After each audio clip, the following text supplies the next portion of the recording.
Oh, yes, I'm wearing my glasses for just a second. Give me a moment here. Okay, who's in a live right now? I want to get moderators going here. Let me get my little taboo thingy here. Sorry, I'm way behind, guys. I'm so sorry. If you're watching this afterward, I'm so sorry. I'm like totally behind. Woo! Hey, Theo. Hey, Peter. Okay, Theo, do you mind if I make you a moderator today? Help me out a little bit so I don't get stuck. Do you mind, Theo, if I make you a moderator?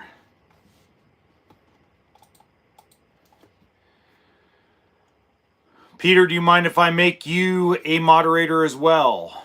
You guys okay with that? Before I get rolling?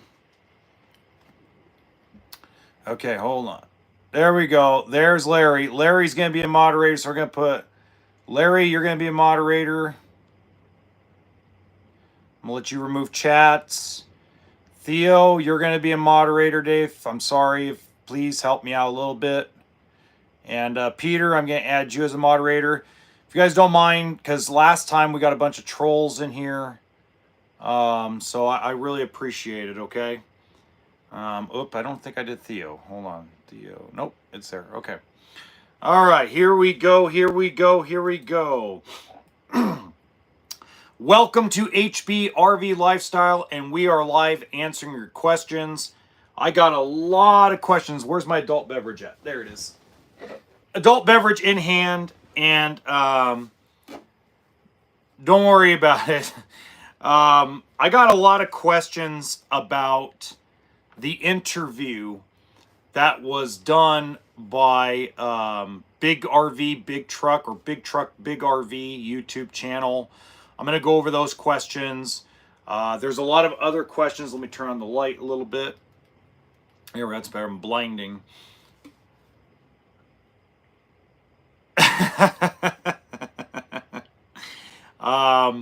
I did a podcast episode on it, but there's some stuff that has been reached out to me that people have questions on beyond my reaction. So that's what I'm going to go into. I also got a lot of finance questions. I got a lot of questions about what brands I have not heard about with FrameFlex so far. So we got a lot to cover. Also, if you are watching this, if you can look in the description box, guess what, ladies and gentlemen? We officially have a merchandise store for HBRV Lifestyle. The Honey Badger t-shirts and hats. They didn't have floozies, but coffee mugs, things of that nature. I have the link in the description box of this live if you want to take a look at it afterward. I think it's going to be really cool. Okay, so I'm going to start with the first question I got. Let me get into my email. I'm sorry, I'm way behind, guys. I haven't finished my Modelo Negra yet. Yummy, yummy, yummy. Don't judge me. Okay. Dear Honey Badger, after watching your podcast last night about your reaction to JD's interview with Lippard, I have a couple of questions. The first question I have is, would you be willing to go to Lippard to talk to them and interview them hardcore rather than, as you say, the softball questions that JD threw at them? I don't think Liz Amazing will be able to do it, pending her very busy schedule as well, and I think you would be better at it and better suited for it because you're in the industry. Well, I really appreciate that. Appreciate that a ton. Lippard is not going to let anybody go into their factory and film. So this was specific for JD at Big Truck, Big RV. All right. Now, I'm not going to bag on him. I'm not going to talk crap about him. That's not my style. Okay. I will say that he was put in a very awkward and really bad position. You know, you got 500,000 subscribers and your view counts have been going down. You know, it's tough. It's a tough position to be in. I have never put myself in that position because 15 years of doing this, I have no quorums about bashing a manufacturer or bashing a parts vendor. I'll give you an example, guys. Here's a great example. So I sell Georgetown motorhomes. I'm going to tell you that they're a good product. They're a decent product. But their warranty department sucks. Okay? Forest River Georgetown warranty does not take care of their dealers. They don't. And I'm not afraid to say that. If anybody at Forest River Georgetown wants to prove me wrong, they're more than welcome to come on my podcast or come on the channel and prove me wrong. Okay? So I'm not afraid to say things like that. But then again, I don't have skin in the game like a lot of these guys do. So sometimes like I get pissed and I get angry and I lash out. Especially on the podcast, I lash out. But I do have an understanding of where they're at. You know what I mean? And the other thing we have to realize too, and he might be bought and paid for. I don't know. Now, I will give JD a lot of credit. Either him or someone from his team has reached out to me. They reached out to me through comments on the podcast because I put comments on his video with a lot of concerns. And he came back and he tried to squash those concerns. And even JD in his comments, I don't know. I mean, again, I'm reading into it because I don't know the guy and didn't talk to him. But the way I read into his last comment to me is as if he feels the same way a lot of you that reached out to me and told me I should go interview these screwballs. But here's the point. They're not going to let a guy like me in there. Just like Brinkley really doesn't want a guy like me in there yet. Now, for Brinkley, it's not a red flag to me. Okay, it's not, because I understand their marketing strategy and how they deal with things. They want to be as if they're God, just like they did with Grand Design. They want to be the God of the RV industry. And we bring a guy in that picks everything apart, it really takes away the fairy dust stuff, what they're trying to do. Year or two, maybe that'll go away.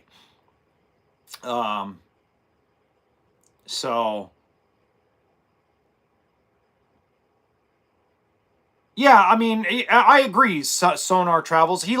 It's almost as if he hinted, and Peter, I agree. I don't think it's BS. I think he walks on eggshells. A lot of these guys walk on eggshells. I got 37 emails in a 2-hour period asking me to go bash these people, and they're not going to let me. They're not going to let me go in there and throw curveballs at them. Number one, I'm going to tell you why, the number one reason why. Number one, I don't have the cool head. I will go nuclear. Especially if they give me a bullshit answer. I'm going to go nuclear.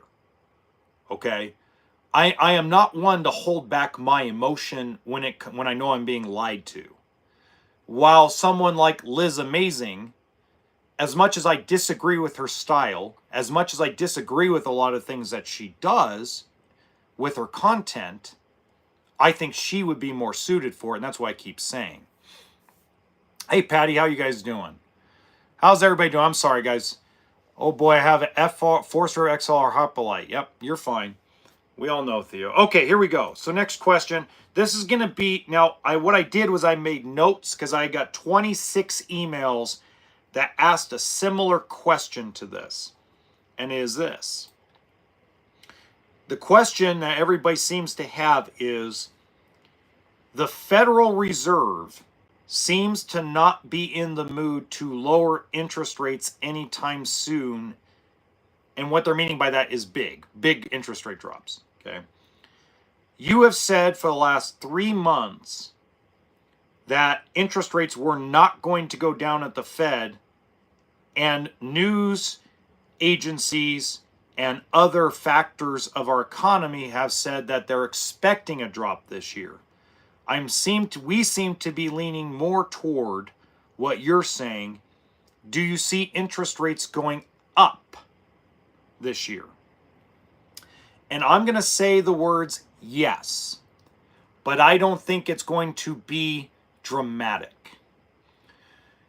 So now what I did was I took one person's question, but that question came up in some way or form in 26 other emails, okay?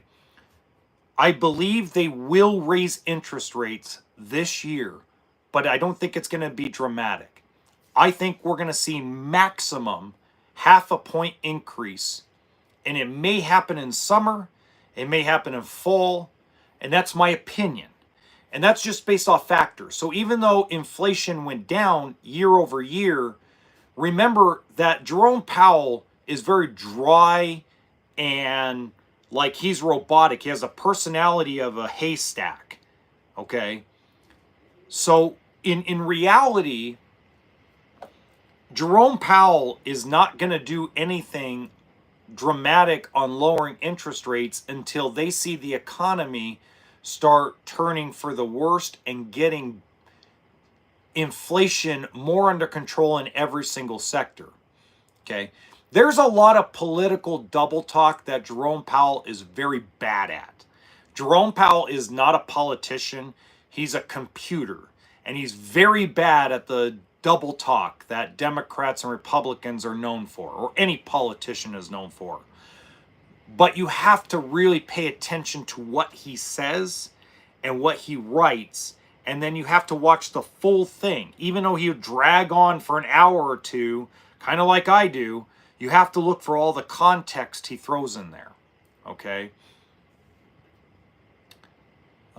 Jim Liz, amazing. He would not answer back. Oh, let's see the haystack. Clear Tax Value has a great YouTube channel on finances. Yeah, no, I know exactly. But again, one of those things that I think that our base rate will go from 7.99 to 8.5 in the RV business, probably around summer. And I think that realistically, by the time we get to spring of 2026, we'll be back down into the 4 and 5% range. But here's the problem. As interest rates go down, prices at the RV dealership are going to go up. I'm going to be 100% transparent with you and something dealers don't want you to know. Okay? When the rates go down, we will be raising our profits. Period.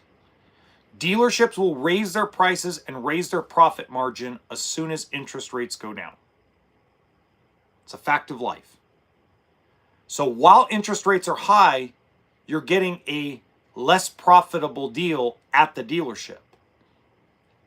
But I'm not telling you, and I've told you in millions of videos, so well, 800 videos so far, I'm not saying go run and buy an RV tomorrow if you're not ready. What I'm saying is 2 years from now, if you're waiting for some crash to happen, not going to happen. Okay? If you're waiting for interest rates to go down and you think prices are not going to go back up when the rates come down, visit Snoop Dogg. Okay? Because that's reality. Smoke what Snoop Dogg's smoking. Because it just isn't going to happen. We at some point as dealerships have to make a profit. Okay? There has to be some kind of generated income from deals, service, parts, in order for a dealership or any company of any kind to stay in business. And it can't be $1 or $100 profit on a $50,000 fifth wheel or $30,000 trailer. It has to be an 8-9% profit margin. Okay? So right now we're at 1 or 2%. That's where roughly we are at as an industry on 2023s. We're no longer losing money. We were losing money on 2023s, but we are no longer losing money on 2023s. Now we're at a 1 or 2% profit, and we're at between 10 and 12% profit on 2024s. So the days of us losing monster money is gone. It died on February 29th, which is okay. If you weren't ready, you weren't ready. You're going to pay a little more because you weren't ready, but that's not a big deal. That's not a bad thing. You have to be ready, willing, and able. Period, end of report. If you're willing, but you're not ready and able, it doesn't matter. Okay? I have camper van conversion. That's cool, Tommy. Very cool. We signed a contract to buy a motorhome. Our trade-in is still in storage and not available until April. They already submitted the loan paperwork, and now I'm paying on it. They claimed it's normal. True? Patty, yes, it depends on the situation. So I did a similar deal where a similar type of deal, and it's depends on the situation. So let me give you the situation I was in, Patty, okay? So I had a customer that lived 8 states over from me, and he wanted a specific unit I had on the lot, but he couldn't get there or couldn't get to me for 3 months. So we have a policy that we have to have the loan funded, contract signed, and everything by the end of the month. Otherwise, we don't sell you the unit. Okay, so this guy, I explained it to him, but see, I'm very transparent in the way I do things, all right? So I already told him I'm going to have him sign a contract and submit it and fund it, and he'll just have to come 3 months later and pick it up. And we had that understanding, and he had a trade-in. And I actually just recently sold the trade. But I think it's the way it's presented, right? So normally if somebody tells me they're 3 months out because they can't get here because of work, or maybe they're in the military in the middle of moving, etc., we don't hold units.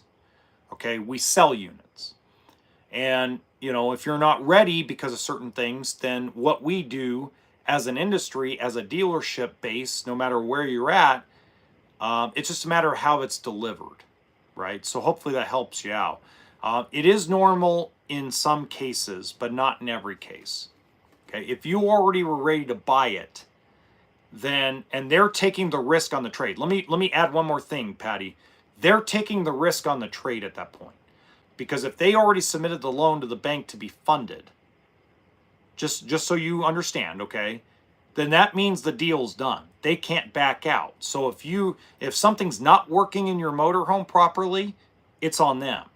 So both sides have skin in the game on this, since there is a trade-in. So just to help you, make you feel a little bit better, hopefully.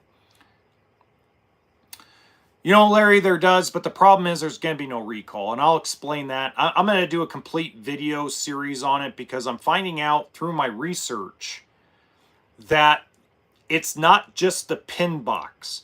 There's other versions of frame problems, and generally when they do a recall, it has to be the same problem over and over and over again. It's different sets of problems. That's why it's going to take me a while. It's going to take me another 3 months to gather data, because there's so many people out there that are super scared that if they tell me their story, that the factory's going to have repercussions on them, that they're going to retaliate. So it's been a very like eggshell movement towards it, and I'm getting more and more people to actually talk to me, so that's really good. You're very much welcome, Patty. I hope that helped you. I hope that made you feel better. One more time, guys, just want to let you know, for those of you that just came in and just joined us, guess what? We don't have to wait till Monday to get t-shirts and hats. I'm excited. So in the description box of this live feed, I put the link to the HBRV Lifestyle merchandise store.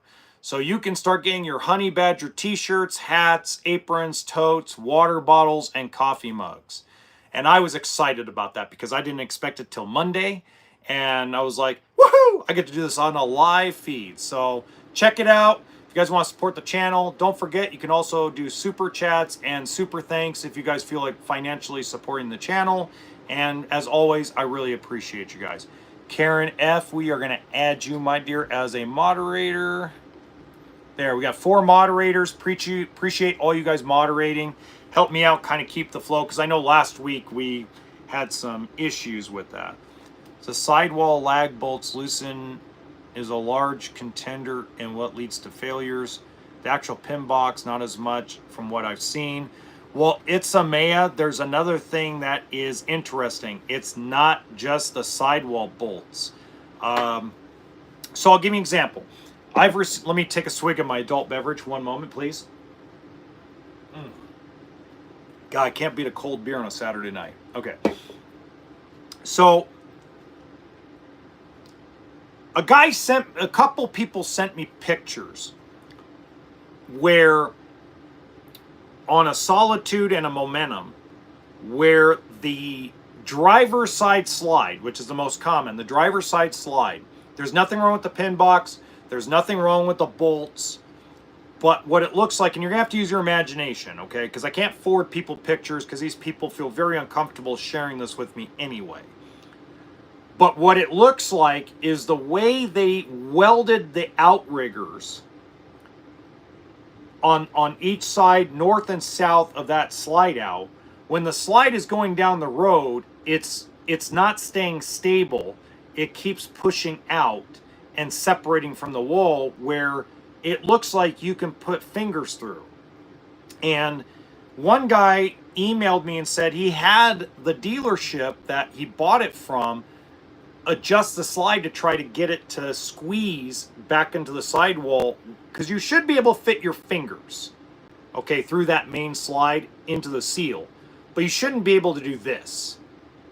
He's still able to do this. So something is occurring where that outrigger is failing, and in some cases I've seen it where pictures are sent on that same outrigger and it's snapped or it looks like it's broken. And it's on the camping side, or I'm sorry, the driver's side slide outs. That's why I say no freaking floor plan is immune to this right now because of that. So there's so many things that people have sent me. There's even another version of this where somehow, not the pin box, because when they measured the pin box for what they call the frame flex up front, somehow the rear I-beam is separating from the back weld where the bumpers are, or where they put the spare tire or the hitch, hitch receiver on the back.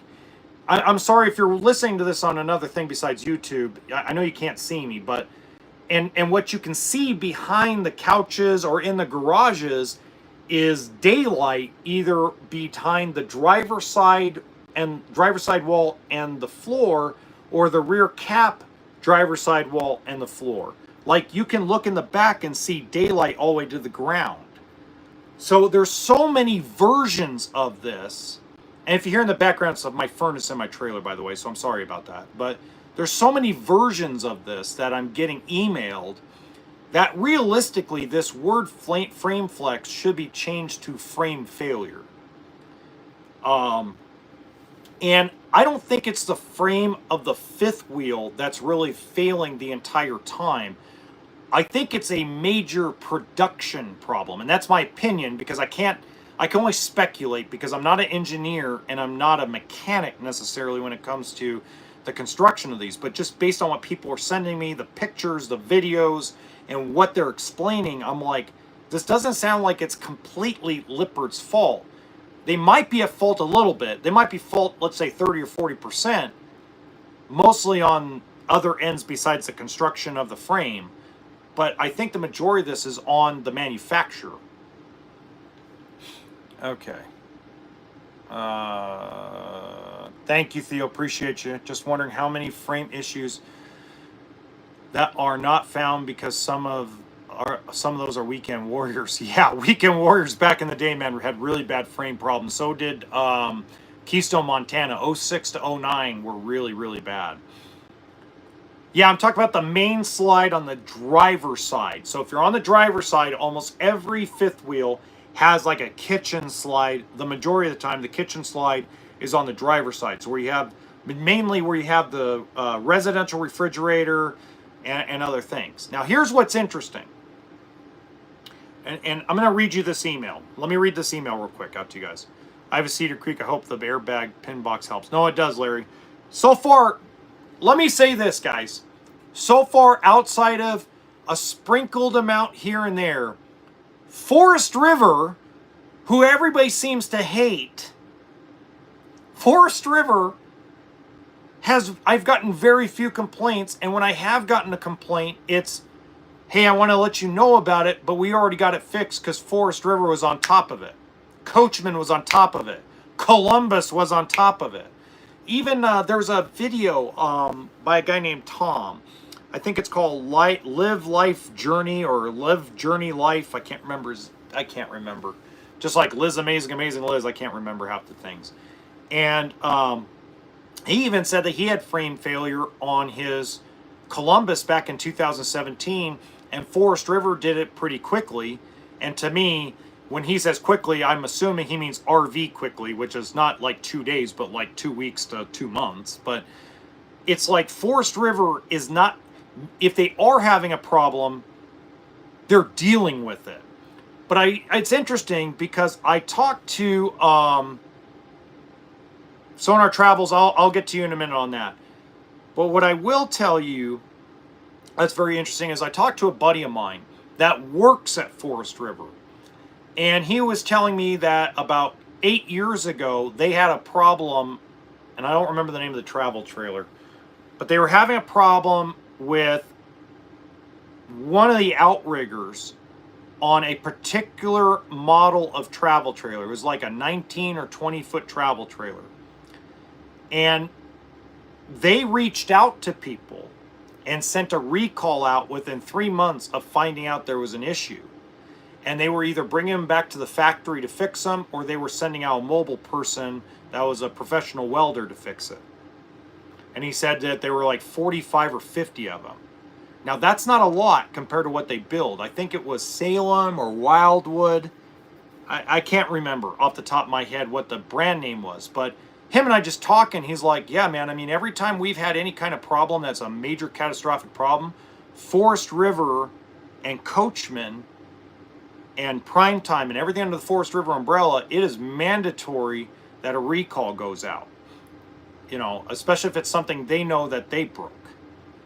So, now I don't know if that's with every Forest River warranty department, because as I said earlier in this broadcast, that Georgetown warranty on the motorhome side, the Georgetown warranty and service department sucks towards dealers. They're terrible. It kind of pisses me off sometimes how pretty much they treat the dealership. We still treat our customer. We still take care of our customer no matter what, but they don't take very good care of us. Decent motorhome, right? Okay. Lippert does have control. They can choose not to send frames to the RV manufacturer for those units where they exceed data based on one. Okay, but Sonar Travels, that's hard to say, because if the one thing I do know that was the truth out of the interview that JD did, the truth is that the manufacturers send the specs to Lippert and Lippert builds it. Now, when Lippert builds the frames and they send them to the manufacturer, if the manufacturer changed anything midstream, which there are 2 manufacturers that like to change things quickly, and they're not Forest River or Thor brands, I can't tell you who, you guys can already guess who, then that's where that becomes a problem, right? It really does. So that's a hard thing to say. You know, in practice, Sonar, you're right. In reality and in practice, you are right. They do have control. My first experience with upper deck failure was on our 2007 Wildcat 32 QBS, which is Forest River. Correct. And they were in actually a lot of the mid 2000s and actually late 90s models of everybody had frame problems. Frog Facebook page, Forest River, moderated by employees and are on complaints like white rice. Very helpful. Yeah, they're very helpful. They always are. For those that don't know, I am the guy posting the JD recaps in the new JD frame failure group. Very cool, Sonar. I'm actually in that group. Greg Lynch. It sounds like to me they have crossed the threshold of it being of too big of a unit, not enough frame to support the structure and stay within the capability of pickup trucks being able to tow it. Greg Lynch, I half agree with that. I half agree with it because you have manufacturers like DRV, which does mobile suites. You have Redwood. You have Riverstone by Forest River that built things on bulkier, bigger frames and don't have the problems that Grand Design is reportedly having with this stuff, okay?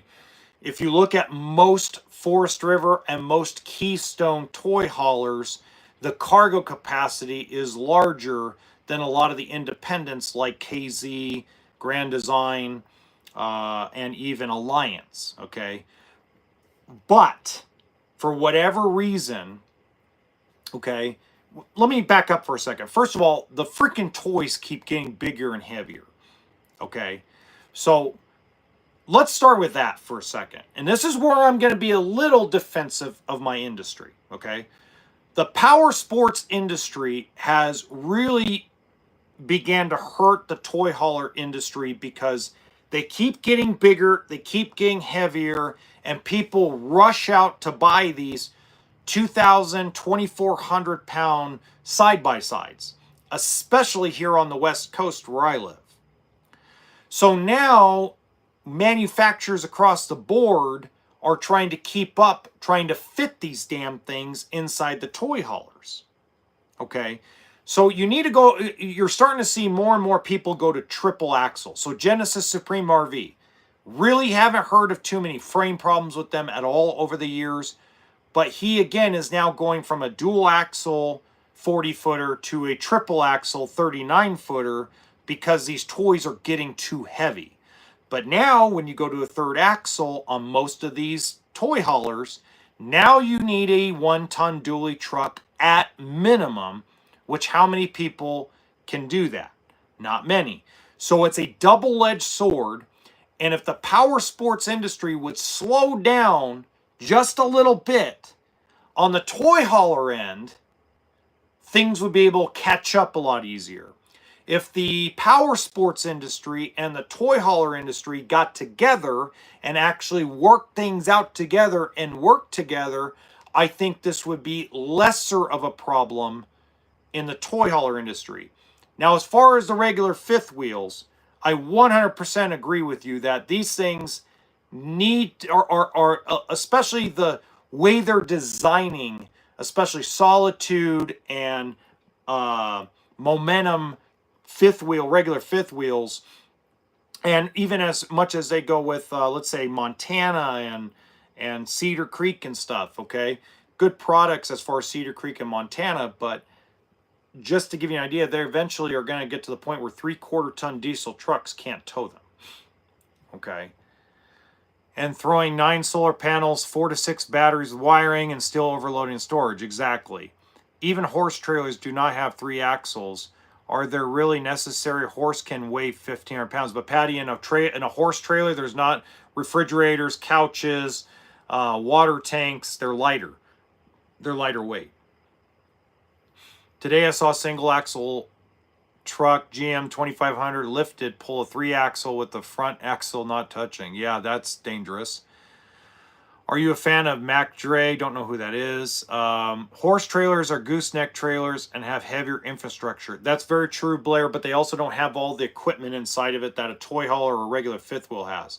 A regular toy hauler, let's say you have a front living room toy hauler, you got 2 couches, you got entertainment center. Now they have an office hidden behind the damn entertainment center. And then you've got theater seating. And then you've got some kind of electrical underneath for all the electrical for everything. And it's just, there's more weight inside of there before you put stuff in. Well, most agriculture, not all, but most agriculture horse trailers don't have all that equipment inside and are stronger built. So solutions, I would like to see Lippert and the RV manufacturers move away from balance the load for the rig to not exceed weight of X. They should give us acceptable weight in the bed storage and slides, okay? Garages and basement weights not exceed.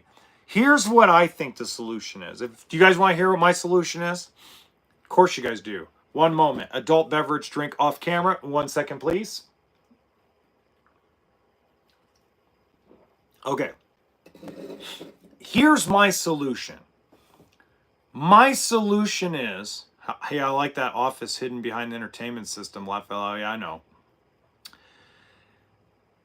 My solution would be is go back to manufacturing nothing on the regular fifth wheel.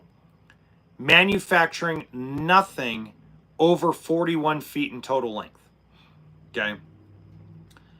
The other thing that I would stop doing completely is I would tell the manufacturers, you can only make changes to your floor plan and to your frame every 4 years. So instead of going every 2 years, 2.5 years, like a lot of manufacturers do, or Grand Design, who does it every year, simply change the floor plan only, watch this, only once every 4 years. Maybe change your colors, that's fine. You want to change color scheme, whatever. Don't change the floor plan. Stop putting residential refrigerators inside a frame that was built for a propane electric. Stop putting Corian countertops into a fifth wheel that didn't have it the year before. Make the changes slower, okay? People will understand. So you guys have to understand, I did a podcast episode where I told everybody Grand Design ruined the industry, okay? Well, happy birthday to your dad. Grand Design ruined the industry because they wanted to come up with something grand and change and be ahead of everybody. Understandable. You want to step your throat on everybody else, that's fine. But Mr. Clark has a history of burning companies to the ground. He'll build them up and burn them to the ground. Why? Because it's rumored and speculated that Mr. Clark, who's the president of Grand Design, only cares about his own pocketbook and not about the customer. Now that's rumor and that's speculation, so I'm not talking crap and I'm not gouging him. I'm just saying it comes from a rumor mill. Okay? The next thing I would do is for fifth wheel toy haulers. Okay? Fifth wheel toy haulers. All fifth wheel toy haulers with a garage, if they're going to be dual axle, they have to be wood framed. They have to be hung wall construction. Okay? You can have fiberglass exterior, but every one of them need to have wood framing. 2x4 every 6 inches. All the way down. If you're going to go to aluminum frame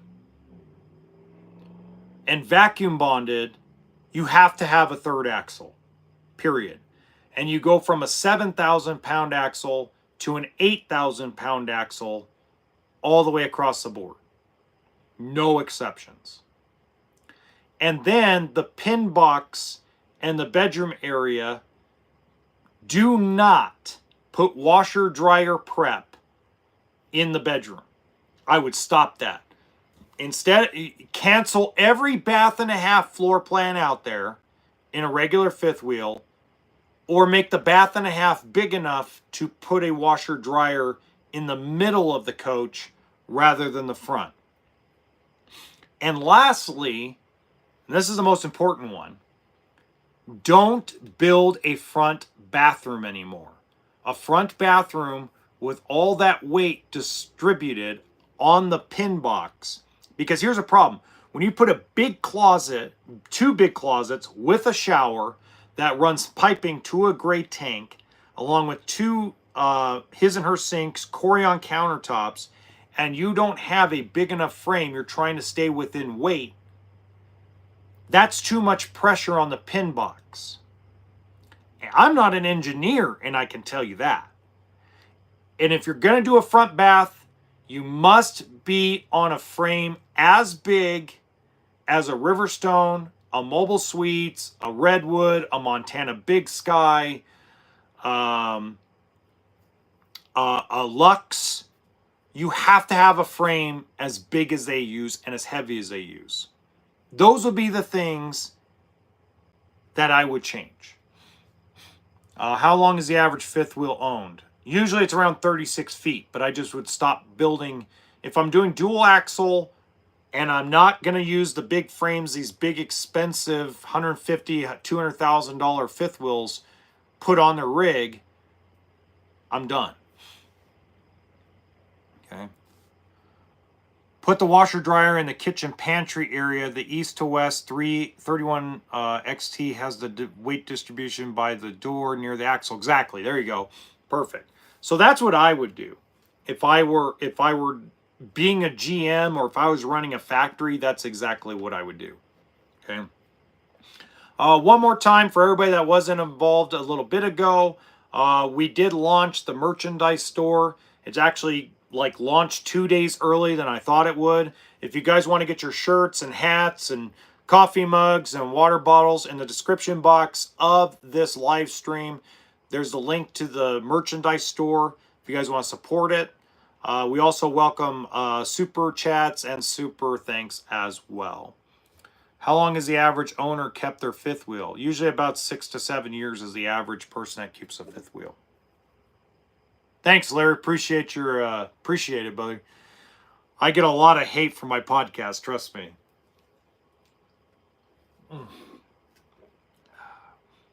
God, man, it's just better to buy a tall can. I love buying these tall cans. They're perfect. The perfect amount of beer for the whole night. Hello, Jeremiah Salas. Okay, we got time for a couple more emails. It's great to have a lot of storage in the fifth wheel, but doesn't it lead to overloading? Depends on where the storage is distributed. So like if you just have a pass-through storage up front, that's enough. But all these ones that have these subfloors that you lift up and there's storage underneath, it becomes insane. There's a guy who did a short video on that. It was crazy. They don't like Mattel. Okay. Alrighty. Okay.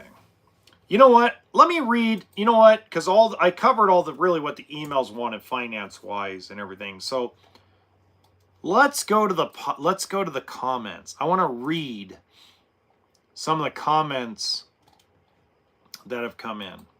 Good stuff. I mean, really good stuff. Comments.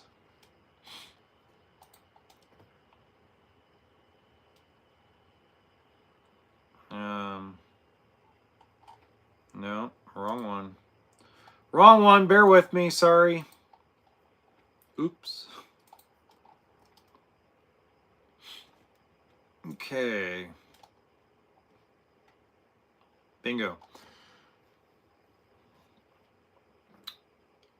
All right. It seems as if RV dealerships do not want cash deals. When I was watching one of your videos, you explained why you would never pay cash for any vehicle of any kind, and it makes sense. But my husband says you're absolutely full of crap. I can understand why he feels the way he does because he hates payments. But why are RV dealerships around our state? I won't tell you what state because that's unfair to that state. Why are they turning us away when we say we're going to pay cash? Well, that's a very easy thing. So cash is trash. It's worth nothing. Okay? Gold, silver, Bitcoin, platinum, they're really worth nothing at the end of the day. And what I mean by that, and this is the way I explain it before I give you my answer, okay? If everybody's watched zombie apocalypse shows or movies, does money in gold, silver, platinum, Bitcoin, and all that stuff matter if a zombie apocalypse happens? No. Jeremy Irons says it perfectly in a movie, and I can't remember what the name of the movie was, but he said, you know, it's just money. You know, it's a piece of paper with a bunch of pictures on it so we don't kill each other for something to eat. And that's what gold, silver, platinum is, right? So dealerships stay afloat through the flow of cash right now. It won't matter because during a zombie apocalypse, all businesses will be closed to cash, right? So what they're trying to do is, since we're not having a zombie apocalypse, they're trying to capitalize on all the money that they get from the bank. Now, the bank doesn't pay out that much. But if you add it up, so I'll give you an example. Let's say I made $1,000 on average for every single loan that I processed for banks. And I did 40 loans. That's $40,000. $40,000 pays a lot of bills. It actually pays, in my case, it pays my finance manager, it pays my 3 technicians, my porter, and it actually pays the electric bill and a few other bills around here. So 40 grand is a lot of money. All right. When you pay cash for ARV, most dealerships in a lot of states will raise the price, whatever it is that they're going to lose at the bank. And the reason why they're doing that is because you're giving them no other option to make profit. There's no trade. Most cash buyers, especially if they're calling me an idiot, will not buy an extended warranty. So the reality is you got one option to make money, and that's it. So that's a lot of reasons why. My best solution to you is if your husband is absolutely dead set on paying cash and paying cash only, stop looking for the best price. Just look for somebody that takes cash. First thing you should say is, do you like cash buyers? Do you give discount for cash buyers? Those should be the first questions before you ask them about price, period. Okay? Hello from Brazil.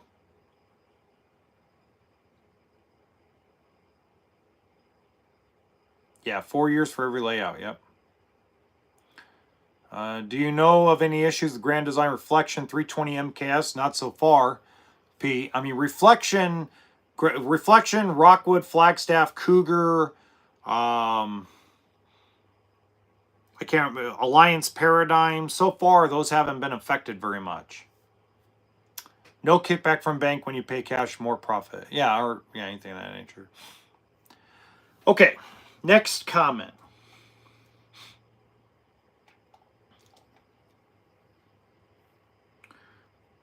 My wife wants me to buy a fifth wheel that's 26 feet. I've gone over every measurement, every weight, done all the research on my Ram 1500 Eco Diesel. And according to Ram and according to most people that I read on owners' blogs, when it comes to my truck, is it can tow a fifth wheel up to 10,000 pounds. The GVWR of the fifth wheel I'm looking at is 9,900. I came across your video because I'm still not convinced about half-ton trucks should never tow a fifth wheel. So what is the major difference between the travel trailer at the same weight and the fifth wheel? Okay, great comment. I actually responded to this comment, and then he sent me an email, and I responded to it. How do I put this? Because I wasn't very politically correct with him. I guess you guys are used to me not being politically correct, so let me take a swig. Oh yeah, can't beat Modelo. Okay, so here's the difference. So let's say, for example, that, and this is the way I put it to him. Take a stone block that weighs 6,000 pounds, put it on a something like a flat piece of wood, give you rope, and pull it. Okay? Now think the other scenario. You put that same 6,000 pound stone on the back of your shoulders and have to carry it. Which one is going to be easier on your body? Pulling it, using tools, or putting it on your shoulders? Obviously pulling it, right? So I look at the same way with a fifth wheel. The fifth wheel, you're putting all the front weight on the rear axle of the fifth wheel. There's something called pin weight. So when it comes to pin weight, it doesn't have anything to do with your tow capacity. It has to do with how much pressure the bed of your truck and your truck can carry. So generally your payload capacity has more to do with that overall than the tow capacity. So a half-ton truck should only have a payload capacity in the bed of the truck, plus your bodies, plus fuel, plus everything else you have in the truck, of about 1,600 pounds. Most of these fifth wheel pin boxes weigh more than that when they're loaded, even at 26 feet. So I have on my lot a 27-foot Flagstaff fifth wheel. I've had 5 people come in the last 3 days with a half-ton truck ready to buy it. And I said, sure, but not with that truck. And they look at me like I'm an idiot. And so I explained to them the math, and they think I'm an idiot. And they said, well, you just lost a deal then. Okay, well, I guess I lost a deal. At least I know you going down the road, you buy from somebody else, it's on somebody else's conscience, right? So imagine this. When you have a travel trailer, all of it is distributed better, because what happens with a travel trailer, let's say that same travel trailer is probably a little bit longer, but weighs the same. Mandatory, most dealerships with a half-ton truck are mandatory going to make you get a weight distribution hitch. So now payload capacity has nothing to do with it. It's now tongue weight. And you can increase a half-ton truck's tongue weight capability using a weight distribution and a sway control hitch. So that's the difference. Okay? If you want to buy a fifth wheel and you have a half-ton truck, you're just not buying it from me. That's what I have to say about that. Exactly, Patty. Exactly. Okay. Ooh, we still got 9 minutes. Look at that. Okay.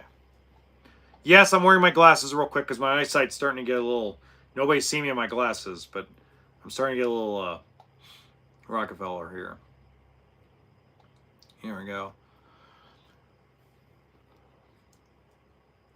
My wife and I are looking at reflection fifth wheels, but we do not feel comfortable buying one, even though you say so far in the 6 weeks you've done research that you've only seen one reflection reported to you. But right now we don't trust Grand Design as a total. But our biggest problem is everything else does not have the apparent quality cabinetry that everyone else at that size does. Can you help me overcome this with my wife? Okay, so first of all, what I would tell, if you've owned an RV prior, I do this trick all the time with people that have trades, okay? It's a nasty, dirty trick, guys, so you can call me a nasty salesperson if you like, but I have a dirty trick I pull on people that have trades that complain about colors of cabinets or what cabinets look like. And I'll give you the real quick story and then we'll go on. So the quick story was a Winnebago changed their color of cabinetry, okay? You don't get sweat with the fifth wheel. So this lady ordered this Winnebago motorhome from me years ago when I was working at Barber RV. And at Barber RV, she came in, looked inside the unit, got all pissed off because they changed the shade of the color on the cabinets without alerting anybody. And then they changed the color of the couch from a darker to a lighter tone. And everything else that she wanted was canceled, no longer available. And of course, Winnebago, being who they are once in a while with their motorized, didn't alert anybody, right? Okay. So she started complaining and complaining and complaining to me, and then complaining to my boss and complaining to the owner. And I sat there, and she's got her Southwind motorhome, her 07 Southwind motorhome that she owned for 9 years at that time, 9 years.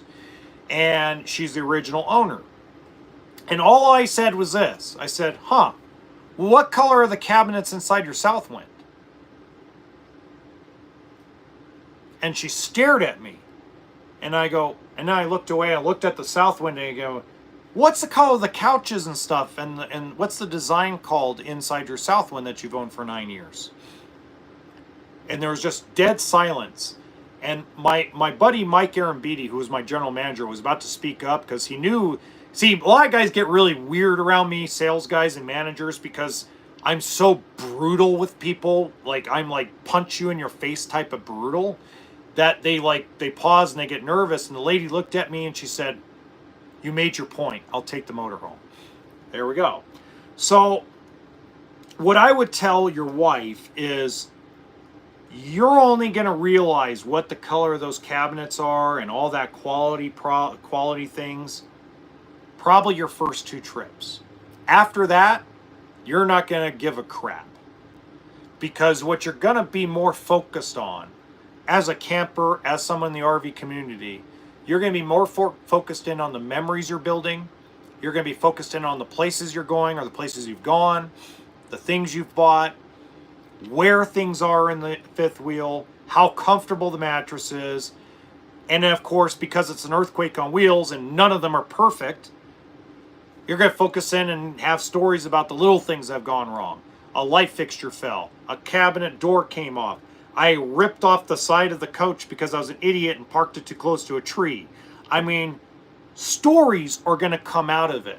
So the only thing that really is interesting about cabinetry color and the perception of cabinetry color and cabinetry quality, it's all perception. So in Grand Design's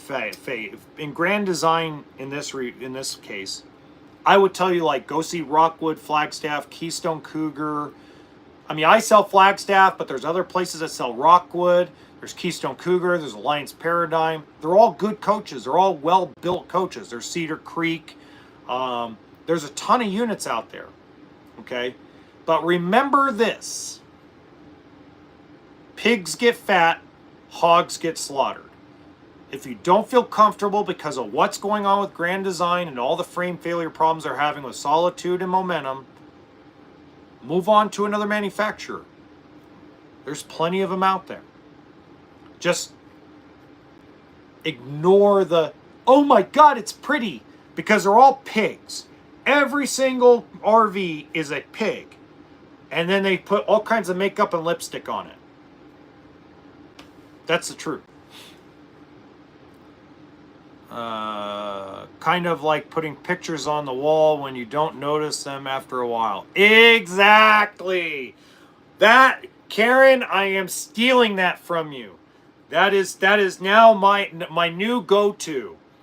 I am stealing that. Let me type that in my notes. Hold on. If you don't think I'm not going to use that on the lot, you are out of your mind. Okay, pictures on the wall. Okay, we're good there. All right. Oh, that's great. Okay, if one more time, if you're new in here and you haven't been here very long, the merchandise store is available and open. You can get your Honey Badger HBRV lifestyle shirts, sweaters, water bottles, coffee mugs. The link is in the description box below. I'm super excited about it. I've been like totally amazing. I'm scared years later Brinkley will come out with their own issues like Black Series. I don't know, Chaz. I can't tell you. I'm still being kind of shunned away from being able to do a Black Series review. Not in a black, again, it doesn't send red flags to me. Okay? I would tell you if it red flagged me. The only thing I worry about with Brinkley is those guys so far have had a history of they build a company for 4 or 5 years and sell it. That's my only concern. Because I haven't been in one yet. I'll give you my pros and cons. Trust me. I mean, if it's better than sliced bread, I'll tell you. You know. We're done already. All right. We did hand stuff to each other in Walmart men's room 2 years ago. What the hell? Oh my God. That's disgusting. So far, Peter, I haven't had anybody tell me about Rockwood fifth wheels, Flagstaff fifth wheels, Cedar Creek, Mobile Suites. I'm talking about recent stuff. I've had a guy tell me he had a 2016 Mobile Suites. I had one guy tell me about a 2018 Riverstone. I had one guy tell me about a 2015 Redwood, but nothing recent. I haven't heard anything about Keystone Cougar, Jayco Eagle. I had one Alliance Valor but no alliance paradigm so far.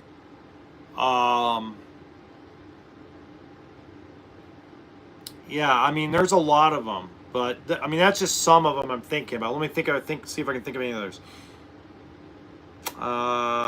Coachman Chaparral. Haven't heard anything about that. I mean, of course, I felt like they've dropped off the face of the earth, but so far, nothing.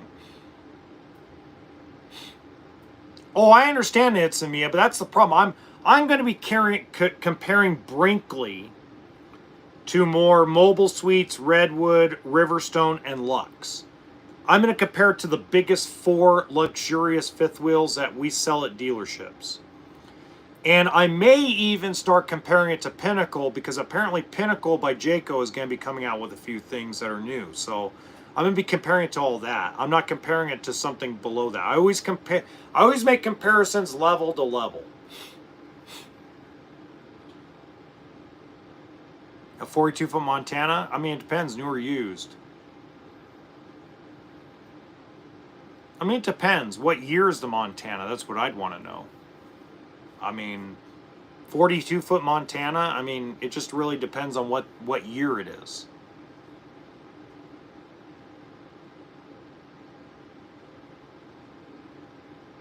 Okay, hi, Kaylin.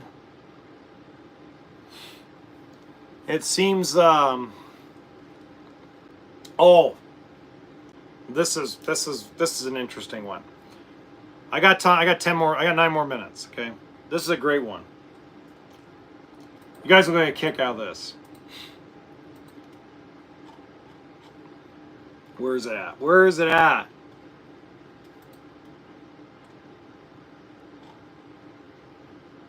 Here we go.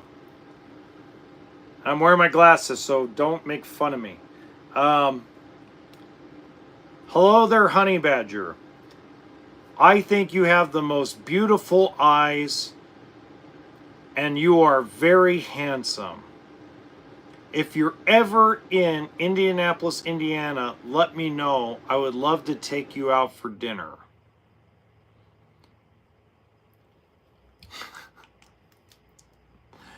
I sent a reply, and my reply was, I don't know when the next time I'll be in Indy, Will, but I will say that I will contact you, and maybe we can meet up for a cup of coffee. But that would be about it. But I really appreciate it, and thank you for the compliment. So I get probably 10 emails, 10 messages a day similar to that. It's kind of crazy.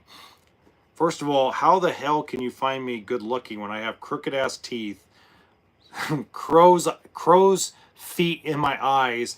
I look like the Night of the Living Dead. I mean, I don't wear makeup or anything for this or use any filters. From Amazing Liz. Yeah, no, was it from Amazing Liz? Trust me, 2022, that's a little red flag, little Malibu. But, I mean, that's not a bad price. 60,000, that's not a bad price. Hi, Isabella. Let's see a sample of your shirts. Man, I bought one. So I ordered one. It's got I ordered one. I did the colored Badger for now. I'm going to do the gray and white one later. I bought one for myself and a hat too, because I'm gonna start wearing them for the videos. You guys are funny. What does my wife say about that? Well, my wife's not a jealous woman. She's never been a jealous woman. So a lot of times she laughs at me when that happens. When we used to go back 10 years, okay? I was 185 pounds. I was built like a ship brick house. Obviously my skin wasn't like it is now. I had actual hair and not all these balding spots. And women used to just stare at me, and my wife used to smile and laugh at me every time because I turned red, because I'm like, really? Am I some piece of meat? That's how I felt sometimes. We had one chick in Nordstrom's one day that saw me, walked behind me, came around, and then smacked my butt in front of my wife. My wife couldn't stop laughing. I mean, she was a little mad at the lady because she knew it was rude and said something to the lady. But after we walked away, she started laughing at me and going, "See, old ladies love you." So I have a very I have a very awesome wife. She's blind. Yeah, there you go. It's been barely used. It's been sitting a while. Do you have any recommendations on campers in a range of 95 grand? You know, man, I mean, if you want to go 40 foot, 42 foot, go look at Alliance, Paradigm. I wish I sold them because I love the product. Great stuff. You know, I haven't gotten a lot of complaints about the regular Montanas. Now, the Montana High Country, I keep getting more and more emails about, but it's usually 2018 to 2019 year models. 95 grand, I would look at maybe Columbus fifth wheels. I would look at Sabre fifth wheels. Sabre doesn't get talked about a lot. They're actually a really good product because they only build 5 floor plans, so their quality is a little better. The material they use for cabinets is junk. I mean, it looks, when you walk inside them, they're ugly and they look like crap, but they're built really well. You know, Flagstaff, Rockwood make a 40-foot floor plan, a couple 40-foot floor plans. Cedar Creek is another really good one. I wish I could sell them. That's the stuff I would be looking at. I like DRV, been a tech for decades and have worked on them since they came out. They're pretty solid units. Oh, absolutely. And they keep getting better, Steve. You know, Riverstone by Forest River is on the same level. Redwood's on the same level. It seems like Lux is on the same level. It really seems like those 4 are the standard right now. And that's a good thing. What do I sell? So mainly I sell Forest River. Riverstone is my luxury brand. And then I have the ability, I don't have any on the lot right now, but I have the ability to sell Sabre fifth wheels, Columbus fifth wheels, Flagstaff fifth wheels. And that's it. So I don't carry, I can't carry Cedar Creek. I can't carry Keystone Cougar or Keystone Montana like I'd like to. I can't carry Alliance. I might get a hold of Coley Brady eventually and tell him I want it, but you know, it's going to be tough because there's already an Alliance dealer in Vegas, so that's kind of hard to do. And then I sell a lot of used. Can you say happy birthday to my dad? I don't live with him. Sure, Patricia, what's your dad's name? Peter, I'm getting a hat just to wear looking at dealer lots. Yeah!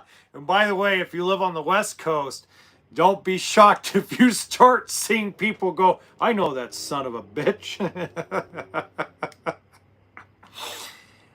Is it a website or a store? Mine is both. I have a store.